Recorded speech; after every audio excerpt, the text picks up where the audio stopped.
Bola tým najlepším, čo v 60. rokoch minulého storočia východná Európa vyrobila. Dokonca ju obdivoval aj Západ. Škoda 1000, alebo ak chcete MBčka, oslavuje 50. narodeniny. V plnej paráde sa tieto kúsky predviedli v Prievidzi.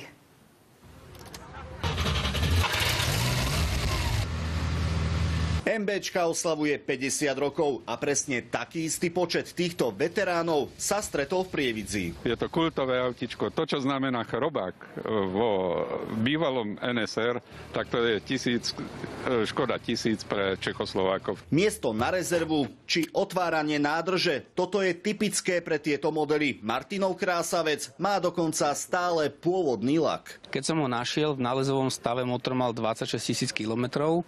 Bolo po pánovi, ktorý zomrel a bolo 18 rokov v podstate na špalíkoch pod plachtou, takže bol som veľmi šťastný. Celkovo sa ich vyrobilo asi 440 000 kusov. Vidieť po 50 rokoch dvojdverovú či takúto s originálnym vozíkom je už rarita. 10 až 14 kusov bolo vyrobených, viacej som nenašiel, iba tento jeden. Pár MBčiek dokonca stále jazdí aj v Rakúsku. Jednou z nich je aj táto. Je pôvodný stav z východné Nemecku.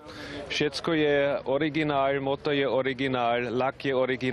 MBčkám sa hovorilo aj 1000 malých bolestí. Majitelia však na ne nedajú dopustiť. Všetky poruchy sa dajú opraviť, tak povediac, na kolene. Urve sa klíňák, manželka vysleče pančochy, namotá sa tam pančocha, jedeme dál, žádný problém. Udelejte to teďka na novém aute. Nelze. Sú to spomienky a veľmi živé stále napriek už veľkému odstupu vekovému. Niektorí spomínali a iní zas obdivovali. Tohto budúceho vodiča veru moderné športiaky nelákajú. Najviac sa mi páčia, že sú MBčky, lebo ja mám rád takéto MBčky.